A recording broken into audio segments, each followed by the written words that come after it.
The Adventures of Tom Sawyer by Mark Twain. Chapter 9. Tragedy in the Graveyard.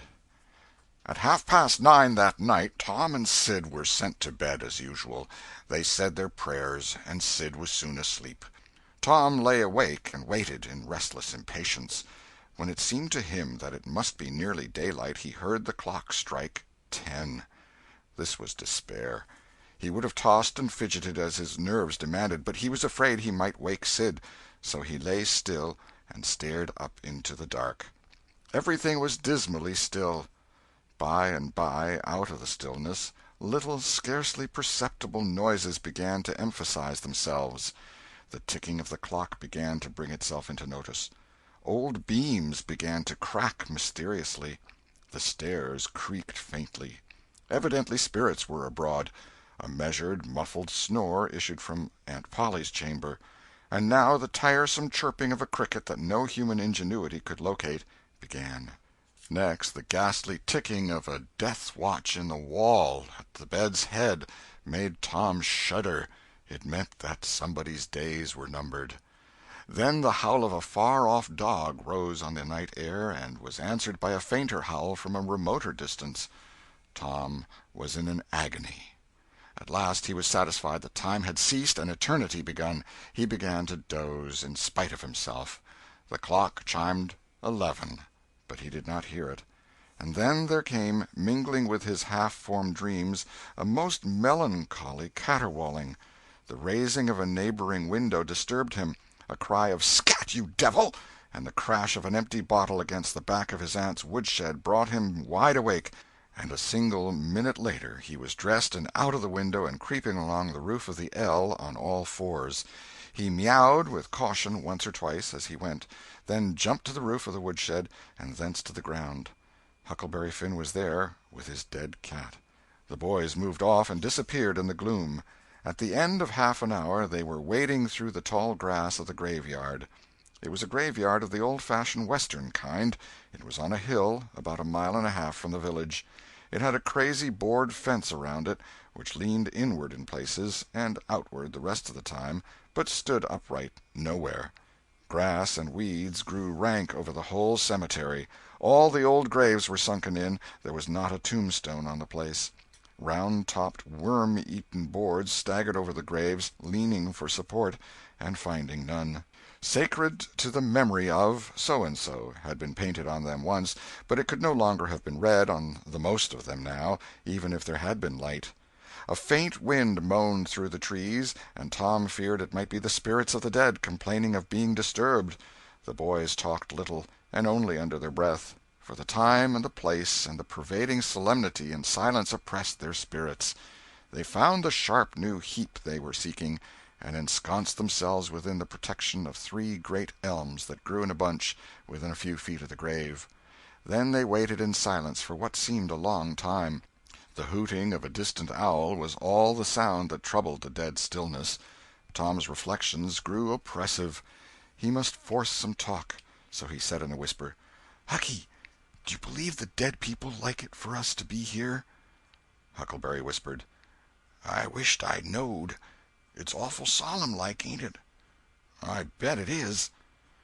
There was a considerable pause while the boys canvassed this matter inwardly. Then Tom whispered, "Say, Hucky, do you reckon Hoss Williams hears us talking?" "Oh, of course he does. Least his spirit does."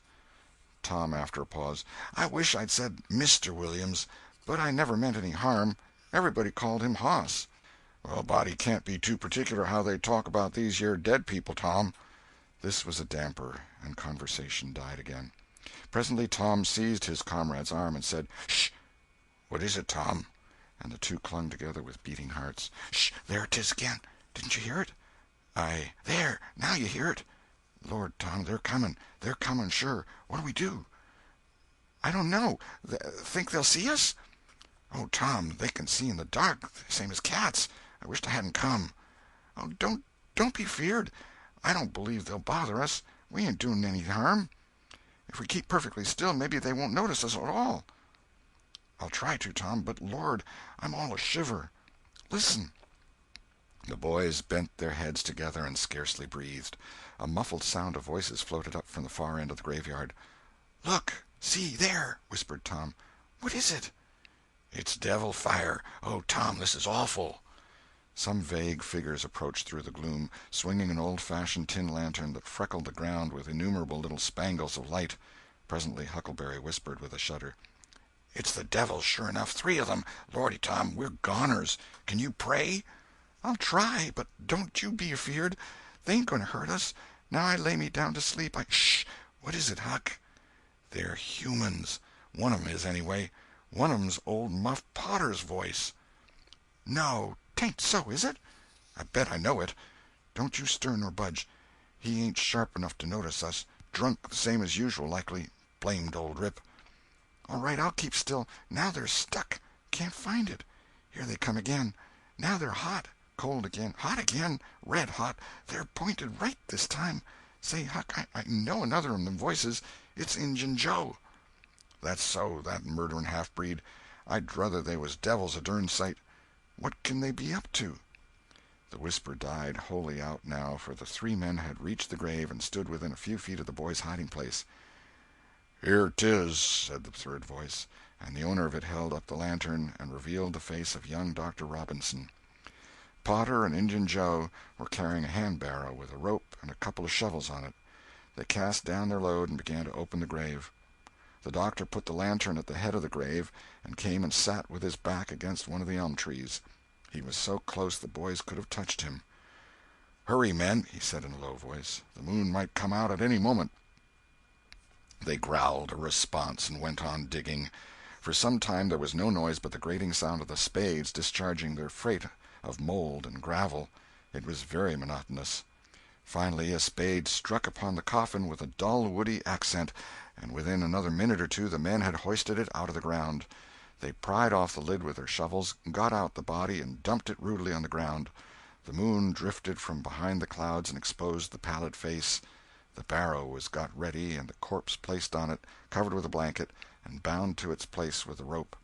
Potter took out a large spring knife and cut off the dangling end of the rope, and then said: "Now the cussed thing's ready, Sawbones, and you'll just out with another 5, or here she stays." "That's the talk," said Injun Joe. "Look here, what does this mean?" said the doctor. "You required your pay in advance, and I've paid you." "Yes, and you've done more than that," said Injun Joe, approaching the doctor, who was now standing. 5 years ago you drove me away from your father's kitchen one night when I come to ask for something to eat, and you said I warn't there for any good, and when I swore I'd get even with you if it took 100 years, your father had me jailed for a vagrant. Did you think I'd forget? The Injun blood ain't in me for nothing. And now I've got you, and you got to settle, you know." He was threatening the doctor, with his fist in his face by this time. The doctor struck out suddenly and stretched the ruffian on the ground. Potter dropped his knife and exclaimed: "Here, now, don't you hit my pard!" And the next moment he was grappled with the doctor, and the two were struggling with might and main, trampling the grass and tearing the ground with their heels. Injun Joe sprang to his feet, his eyes flaming with passion, snatched up Potter's knife, and went creeping, cat-like and snooping, round and round about the combatants, seeking an opportunity. All at once the doctor flung himself free, seized the heavy headboard of William's grave, and felled Potter to the earth with it, and in the same instant the half-breed saw his chance and drove the knife to the hilt in the young man's breast. He reeled and fell partly upon Potter, flooding him with his blood, and in the same moment the clouds blotted out the dreadful spectacle and the 2 frightened boys went speeding away in the dark. Presently, when the moon emerged again, Injun Joe was standing over the 2 forms, contemplating them. The doctor murmured inarticulately, gave a long gasp or two, and was still. The half-breed muttered: "That score is settled, damn you!"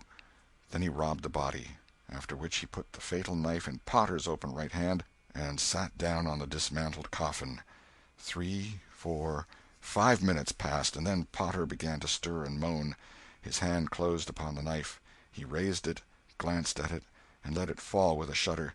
Then he sat up, pushing the body from him, and gazed at it, and then around him confusedly. His eyes met Joe's. "Lord, how is this, Joe?" he said. "It's a dirty business," said Joe, without moving. "What did you do it for?" I never done it." "Look here, that kind of talk won't wash." Potter trembled and grew white. "I thought I'd got sober. I'd no business to drink tonight, but it's in my head yet, worse'n when we started here. I'm all in a muddle, can't recollect anything of it hardly. Tell me, Joe, honest now, old feller, did I do it? Joe, I never meant to, 'pon my soul and honor, I never meant to, Joe. Tell me how it was, Joe. Oh, it's awful, and him so young and promising." "Why, you two was scuffling, and he fetched you one with the headboard, and you fell flat, and then up you come, all reeling and staggering like, and snatched the knife and jammed it into him, just as he fetched you another awful clip, and here you've laid, as dead as a wedge till now." "Oh, I didn't know what I was doing. I wish I may die this minute if I did. It was all on account of the whiskey, and the excitement, I reckon. I never used a weepon in my life before, Joe. I've fought, but never with weepons. They'll all say that. Joe, don't tell. Say you won't tell, Joe. That's a good feller. I always liked you, Joe, and stood up for you, too. Don't you remember? You won't tell, will you, Joe?" And the poor creature dropped on his knees before the stolid murderer and clasped his appealing hands. "No, you've always been fair and square with me, Muff Potter, and I won't go back on you. There, now, that's as fair as a man can say." "Oh, Joe, you're an angel. I'll bless you for this the longest day I live." And Potter began to cry. "Come, now, that's enough of that. This ain't any time for blubbering. You be off yonder way, and I'll go this. Move now, and don't leave any tracks behind you." Potter started on a trot that quickly increased to a run. The half-breed stood looking after him. He muttered, "If he's as much stunned with the lick and fuddled with the rum as he had the look of being, he won't think of the knife till he's gone so far he'll be afraid to come back after it to such a place by himself, chicken heart." 2 or 3 minutes later, the murdered man, the blanketed corpse, the lidless coffin, and the open grave were under no inspection but the moon's. The stillness was complete again, too. End of Chapter 9. Chapter 10. Dire Prophecy of the Howling Dog. The two boys flew on and on toward the village, speechless with horror. They glanced backwards over their shoulders from time to time, apprehensively, as if they feared they might be followed. Every stump that started up in their path seemed a man and an enemy, and made them catch their breath. And as they sped by some outlying cottages that lay near the village, the barking of the aroused watch-dogs seemed to give wings to their feet. "If we can only get to the old tannery before we break down," whispered Tom in short catches between breaths, "I can't stand it much longer." Huckleberry's hard pantings were his only reply, and the boys fixed their eyes on the goal of their hopes and bent to their work to win it. They gained steadily on it, and at last, breast to breast, they burst through the open door and fell grateful and exhausted in the sheltering shadows beyond. By and by their pulses slowed down, and Tom whispered, "Huckleberry, what do you reckon'll come of this?" "If Dr. Robinson dies, I reckon hanging'll come of it." "Do you, though?" "Why, I know it, Tom." Tom thought a while, then he said, "Who'll tell? We?" "What are you talking about? S'pose something happened and Injun Joe didn't hang. Why, he'd kill us some time or other, just as dead sure as we're laying here." "That's just what I was thinking to myself, Huck." "If anybody tells, let Muff Potter do it, if he's fool enough. He's generally drunk enough." Tom said nothing, went on thinking. Presently he whispered, "Huck, Muff Potter don't know it. How can he tell?" "What's the reason he don't know it?" "Because he just got that whack when Injun Joe done it. Do you reckon he could see anything? Do you reckon he knowed anything?" "By hokey, that's so, Tom." "And besides, look here, maybe that whack done for him." "No, 'tain't likely, Tom. He had liquor in him, I could see that, and besides, he always has. Well, when pap's full, you might take and belt him over the head with a church and you couldn't faze him. He says so his own self. So it's the same with Muff Potter, of course. But if a man was dead sober, I reckon maybe that whack might fetch him. I don't know." After another reflective silence, Tom said, "Hucky, you sure you can keep mum?" "Tom, we got to keep mum. You know that. That Injun devil wouldn't make any more of drowning us than a couple of cats, if we was to squeak about this and they didn't hang him. Now, looky here, Tom, let's take and swear to one another. That's what we got to do. Swear to keep mum." "I'm agreed. It's the best thing. Would you just hold hands and swear that we—" "Oh, no, that wouldn't do for this. That's good enough for little rubbishy common things, especially with gals, 'cause they go back on you anyway, and blab if they get in a huff. But there oughter be writing about a big thing like this, and blood." Tom's whole being applauded this idea. It was deep and dark and awful. The hour, the circumstances, the surroundings were in keeping with it. He picked up a clean pine shingle that lay in the moonlight, took a little fragment of red keel out of his pocket, got the moon on his work, and painfully scrawled these lines, emphasizing each slow downstroke by clamping his tongue between his teeth and letting up the pressure on the upstrokes. See next page. Huckleberry was filled with admiration of Tom's facility in writing and the sublimity of his language. He at once took a pin from his lapel and was going to prick his flesh, but Tom said, "Hold on, don't do that. A pin's brass. It might have verdigrease on it." "What's verdigrease?" "It's pison. That's what it is. You just swaller some of it once, you'll see." So Tom unwound the thread from one of his needles, and each boy pricked the ball of his thumb and squeezed out a drop of blood. "Huck Finn and Tom Sawyer swears they will keep mum about this, and they wish they may drop down dead in their tracks if they ever tell, and rot." In time, after many squeezes, Tom managed to sign his initials, using the ball of his little finger for a pen. Then he showed Huckleberry how to make an H and an F, and the oath was complete. They buried the shingle close to the wall, with some dismal ceremonies and incantations, and the fetters that bound their tongues were considered to be locked and the key thrown away. A figure crept stealthily through a break in the other end of the ruined building now, but they did not notice it. "Tom," whispered Huckleberry, "does this keep us from ever telling always?" "Of course it does. It don't make any difference what happens. We got to keep mum. We drop down dead. Don't you know that?" "Yes, I reckon that's so." They continued to whisper for some little time. Presently a dog set up a long, lugubrious howl just outside, within 10 feet of them. The boys clasped each other suddenly in an agony of fright. "Which of us does he mean?" gasped Huckleberry.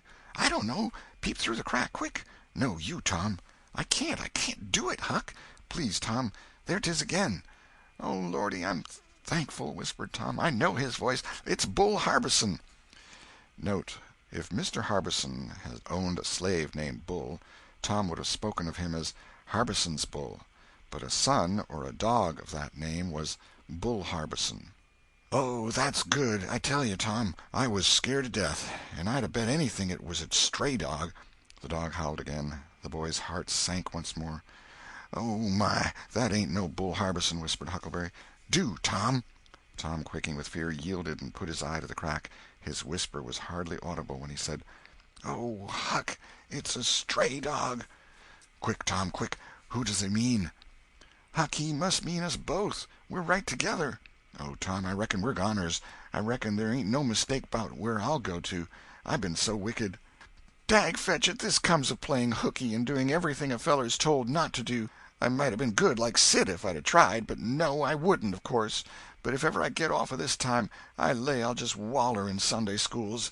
And Tom began to snuffle a little. "You bad?" And Huckleberry began to snuffle too. "Consound it, Tom Sawyer, you're just old pie, 'longside of what I am. Oh, Lordy, Lordy, Lordy, I wisht I'd only had half your chance." Tom choked off and whispered, "Look, Hucky, look!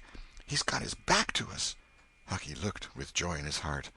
"Well, he has, by jingoes! Did he before?" "Yes, he did, but like a fool, I never thought. Oh, this is bully, you know. Now who can he mean?" The howling stopped, and Tom pricked up his ears. "Sh! What's that?" he whispered. "Sounds like hogs grunting. No, it's somebody snoring, Tom." "That is it. Whereabouts is it, Huck?" "I believe it's down at t'other end. Sounds so, anyway. Pap used to sleep there sometimes, 'long with the hogs, but laws bless you, he just lifts things when he snores. Besides, I reckon he ain't ever coming back to this town any more." The spirit of adventure rose in the boys' souls once more. "Hucky, do you dast to go if I lead?" "I don't like to much. Tom, s'pose it's Injun Joe." Tom quailed, but presently the temptation rose up strong again, and the boys agreed to try, with the understanding that they would take to their heels if the snoring stopped. So they went tiptoeing stealthily down, the one behind the other. When they had got to within 5 steps of the snorer, Tom stepped on a stick, and it broke with a sharp snap. The man moaned, writhed a little, and his face came into the moonlight. It was Muff Potter. The boys' hearts had stood still, and their hopes too, when the man moved, but their fears passed away now. They tiptoed out, through the broken weather boarding, and stopped at a little distance to exchange a parting word. That long, lugubrious howl rose on the night air again. They turned and saw the strange dog standing within a few feet of where Potter was lying, and facing Potter, with his nose pointing heavenward. "Oh, Jiminy, it's him!" exclaimed both boys in a breath. "Say, Tom, they say a stray dog come howling round Johnny Miller's house 'bout midnight as much as 2 weeks ago, and a whippoorwill come in and lit on a banisters and sung, the very same evening, and there ain't anybody dead there yet." "Well, I know that, and s'pose there ain't. Didn't Gracie Miller fall in the kitchen fire and burn herself terrible the very next Saturday?" "Yes, but she ain't dead, and what's more, she's getting better, too." "All right, well, you wait and see. She's a goner just as dead sure as Muff Potter's a goner. That's what the niggers say, and they know all about these kind of things, Huck." Then they separated, cogitating. When Tom crept in at his bedroom window, the night was almost spent. He undressed with excessive caution, and fell asleep congratulating himself that nobody knew of his escapade. He was not aware that the gently snoring Sid was awake, and had been so for an hour. When Tom awoke, Sid was dressed and gone. There was a late look in the light, a late sense in the atmosphere. He was startled. Why had he not been called? Persecuted till he was up, as usual. The thought filled him with bodings. Within 5 minutes he was dressed and downstairs, feeling sore and drowsy. The family were still at table, but they had finished breakfast. There was no voice of rebuke, but there were averted eyes. There was a silence and an air of solemnity that struck a chill to the culprit's heart. He sat down and tried to seem gay, but it was uphill work. It roused no smile, no response, and he lapsed into silence and let his heart sink down to the depths. After breakfast his aunt took him aside, and Tom was almost brightened in the hope that he was going to be flogged, but it was not so. His aunt wept over him and asked him how he could go and break her old heart so, and finally told him to go on and ruin himself and bring her gray hairs with sorrow to the grave, for it was no use for her to try any more. This was worse than 1,000 whippings, and Tom's heart was sorer now than his body. He cried, he pleaded for forgiveness, promised to reform over and over again, and then received his dismissal, feeling that he had won but an imperfect forgiveness and established but a feeble confidence. He left the presence too miserable to even feel revengeful toward Sid, and so the latter's prompt retreat through the back gateway was unnecessary. He moped to school, gloomy and sad, and took his flogging, along with Joe Harper, for playing hooky the day before, with the air of one whose heart was busy with heavier woes and wholly dead to trifles. Then he betook himself to his seat, rested his elbows on his desk and his jaws in his hands, and stared at the wall with the stony stare of suffering that has reached the limit and can no further go. His elbow was pressing against some hard substance. After a long time he slowly and sadly changed his position and took up this object with a sigh. It was in a paper. He unrolled it. A long, lingering, colossal sigh followed, and his heart broke. It was his brass andiron knob. This final feather broke the camel's back. End of chapter 10.